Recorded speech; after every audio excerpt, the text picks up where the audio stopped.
starts with T. My name is Oluwatoyin. Welcome to another episode of Gems in the Rough. Okay, so today we'll be talking about Job. I was reading it and the angle of his friends, I was phased, like the F-A-Z phase, F-A-Z-E phase. I was taken slightly aback by it because as I was reading and his friends were just talking and they were passing comments and giving their perspective. I'm like, why are you saying all this kind of stuff? And if you read right from the first chapter of Job, you would see that Job actually said things about himself, like things that he used to do, like he used to give to people, he helped people out, like he took care of his family. Like in our day and time, we can easily call Job a philanthropist. Like Job was that good guy. Like he was that rich guy that was actually also quite very good and also believed in God and actually feared God and lived actually a life that feared God. Now things have happened to him and you guys were his close friends. Let us just take one or two of them and just see the words, see the expressions that I saw that made me go what's going on? What's really going on? Alright, so let's start from Job chapter 4. Job chapter 4 I'm going to just read it from verse 4. It says, "Your words have upheld him who was stumbling, and you have strengthened the feeble knees. But now it comes upon you, and you are weary. It touches you, and you are troubled. Is not your reverence your confidence, and the integrity of your ways your hope?" So his friend is literally saying here that when other people were stumbling, you use your words to uphold them. And when other people were weak, you strengthen them. And now you are stumbling or you are weak and you are weary and you are troubled. So what was Job supposed to do? Now that he's down, what is he supposed to do? Isn't it like Job is not a human being again? So he should not be troubled. He should just be happy. And this guy lost his entire family except his wife in one day. He lost all his wealth in one day. He lost everything, and now he has a disease or a sickness where there's boils all over his body. So probably pus is just coming, God have mercy, all over his body. And you, with your own mouth, you have said now that he comforted other people when they were stumbling. How come you cannot comfort him? Or is this your idea of comforting? You say he strengthened the feeble knee. Oh, so now he's feeble. You can't strengthen him. Or is this what you consider strengthening? In verse 7 to 9, it says, "Remember now, whoever perished being innocent, or where were the upright ever cut off? Even as I have seen, those who plow iniquity and sow trouble reap the same." So what? Job is reaping what he sowed. Verse 9, "By the blast of God they perish, and by the breath of his anger they are consumed." Okay, so is it the blast of God that Job is experiencing? Or is it the breath of God anger that is consuming Job now? Because, okay. Chapter 5, it says, "Call out now. Is there anyone who will answer you?" This is a friend though. A friend is talking to Job, right? "Call out now. Is there anyone who will answer you? And to which of the holy ones will you turn?" Job's friend is talking to him and saying that Job should call and check if anybody will answer him and see if any of the holy ones will answer him. "For wrath kills a foolish man, and envy slays a simple one. I have seen the foolish taking root, but suddenly I caused this dwelling place." Okay, so he's talking, and he's talking to Job, his friend. Let's just skip to chapter 11 because some of them are really. So it says, "Then Zophar the Naamathite answered and said, should not the multitude of words be answered, and should a man full of talk be vindicated? Should your empty talk make men hold their peace, and when you mock, should no one rebuke you? For you have said, my doctrine is pure, and I am clean in your eyes, but oh, that God will speak." God spoke. Thank God that God spoke and opened his lips against you. With all the stress that Job is going through, his friend is saying, oh, that God will speak and open his lips against you. With all the things that has happened to this man, you still want God to open his lips against him. So to speak, you are here to help him. Okay. that he would show you the secrets of wisdom, for they would double your prudence. So I'm reading chapter 11 from verse 1 to 5. Let's just stop it there. Then chapter 15 from verse 1. It says, Then Eliphaz the Temanite answered and said, Should a wise man answer with empty knowledge and fill himself with the east wind? Should he reason with unprofitable talk, or by speeches with which he can do no good? Yes, you cast off fear and restrain prayer before God, for your iniquity teaches your mouth, and you choose the tongue of the crafty. You are talking to your friend, you say your iniquity is teaching, the sin is committing is what is teaching his mouth. So first of all, you are accusing him of committing sin. Secondly, you are saying it's that sin that is in him that is teaching his mouth. In this trying time that he's going through, this is what you have to say. There's no problem.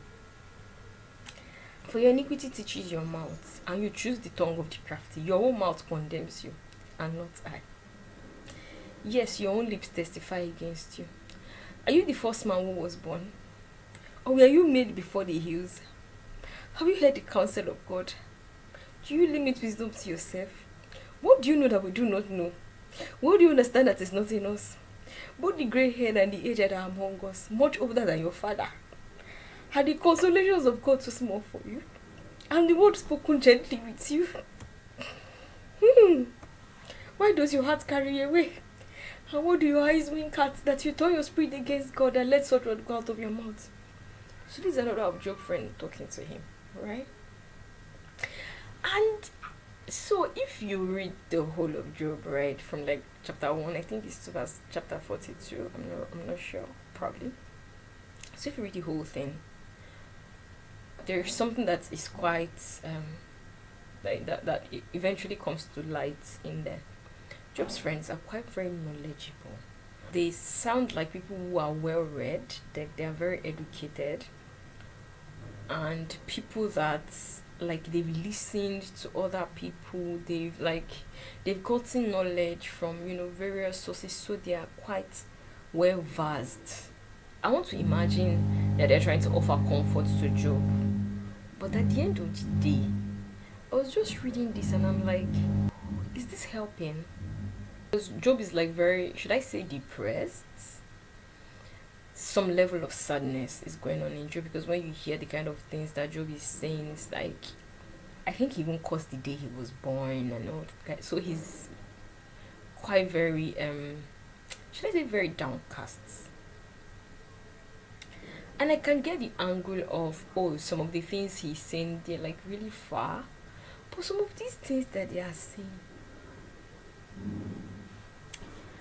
Job chapter 18, verse 1. Then Bildad the Shuhite answered and said, How long till you put an end to words, gain understanding, and afterward will you speak? Why are we counted as beasts and regarded as stupid in your sight? You would tear yourself in anger. Shall the earth be forsaken for you? Or shall the rock be removed from its place? So literally you were like, are we going to leave this earth only because of you? Oh, with the mountains and the hills, will they shift because of you? They let Job. It be this. Chapter 20. So it says here, Then Zophar the Naamathite answered and said, Therefore my anxious thoughts make me answer, because of the turmoil within me. I have heard the rebuke that reproaches me, and the spirit of my understanding causes me to answer. Do you not know this of old, since man was placed on the earth, that the triumphing of the wicked is short, and the joy of the hypocrite is but for a moment? So is Job the wicked person in this scenario? Is Job the hypocrite in this? I don't know, I'm just checking. Okay, though his haughtiness mounts up to the heaven and his head reaches to the clouds, yet he will perish forever, like his own refuse. I feel like I should use another version. So it says, yet he will perish. Verse 8, he will fly away like a dream. Verse 9, the eye that saw him will see him no more, nor will his face behold him anymore. His children will seek the favor of the poor. His bones are full of, though evil is sweet in his mouth, he hides it under his tongue. Though he spears and does not forsake it, but still, yet is full. Wait, what are we doing here? Is it Job that is the person in this scenario, or it's just like an analogy? I don't know. Chapter 22. Then Eliphaz the Temanite answered and said, can a man be profitable to God? Though he who is wise may be profitable to himself, is it any pleasure to the Almighty that you are righteous? Or is it gain to him that you make your way blameless? Is it because of your fear of him that he corrects you and enters into judgment with you? Is not your wickedness great and your iniquity without end? Is this question directed at Job? Is not your wickedness great and your iniquity without end? For you have taken pledges from your brother for no reason, and stripped the naked of their clothing. You have not given the weary water to drink, and you have withheld bread from the hungry. But the mighty man possessed the land, and the honorable man dwelt in it. You have sent widows away empty, and the strength of the fatherless was crushed. In this same Job that we're reading, one friend has already contradicted, because that friend said when somebody is feeble in something like this, you strengthen them. When another person is down, you help them, like you comfort them. So this thing that his friend is saying, I don't know. There's plenty more for us to read, but I think by now you catch the drift. I'll just skip to the last part. Yes, right? So it's in chapter 34 from verse 7. This one is actually directed directly at Job. Like, he actually says Job's name. What man is like Job, who drinks corn like water, who goes in company with the workers of iniquity and walks with wicked men? I'm not sure that I can take any more, so let's just skip to the end. Job chapter 38 from verses 1. Then the Lord answered Job out of the whirlwind. Somebody say, thank God for God. Someone just say, thank God for God. Chapter 38 of Job, verse 1. Then the Lord answered Job out of the whirlwind. So you see that the things that God said here, God was not petting Job and like, oh my baby, stop crying. God was not petting Job. Like, God brought Job to question, but still, thank God for God. Then the Lord answered Job out of the whirlwind and said, who is this who darkens counsels by words without knowledge? Now prepare yourself like a man. I will question you and you will answer me. See the vibe? But at least it's not saying that you walk with wicked men. At least it's not saying iniquity is what is informing your speech. You say you are speaking without knowledge. I don't hear. No problem. God say, where were you when I laid the foundations of the earth? Yes, we were not there. Papa God, we were not there. Who determined this measurement? Surely you know I didn't know this thing. I don't know it. My Father, my Lord, I'm very sorry. You see the question that God is asking him now. Should you be led down the floor and say, Daddy Lord, this thing, I didn't reach it. I didn't reach it. You can see, he said, when the morning stars sang together and all the sons of God shouted, he said, tell me if you have understanding. He said, who shuts in the seas with us? Or when I made the cloud and it, you see the question of God is asking you, you'll be quiet. And bow and say, Father Lord, you are God. After you is you, before you is you. Only you, nobody can take your place. There is no debate inside it. You see that one that they were saying before. Job chapter 42. And then verse 7. And so it was, after the Lord has spoken these words to Job, so after God finished with Job. So we started this chapter 38, right? 38, 39, 40, 41. I think you see how it's going. Anyways, chapter 42, verse 7. So it was, after the Lord has spoken these words to Job, that the Lord said to Eliphaz the Temanite, my wrath is aroused against you and your two friends. Please pay careful attention to the next sentence. For you have not spoken of me what is right, as my servant Job has. Table has broken. Let's read it again. And so it was, after the Lord has spoken these words to Job, that the Lord said to Eliphaz the Temanite, my wrath is aroused against you and your two friends, for you have not spoken of me what is right, as my servant Job has. It has ended. Someone should be rich, plenty rich. Job was known at the gates, and then something occurred, and all this is here, she hear all these things. Anyways, so I read these parts of Job Friends, and I was just like, what is going on? These guys are supposed to be his friends. Anyways, it just gave me that vibe of maybe not see evil. So should somebody be in a situation, if you didn't have any good thing to say, maybe you should be quiet. Try and help the person.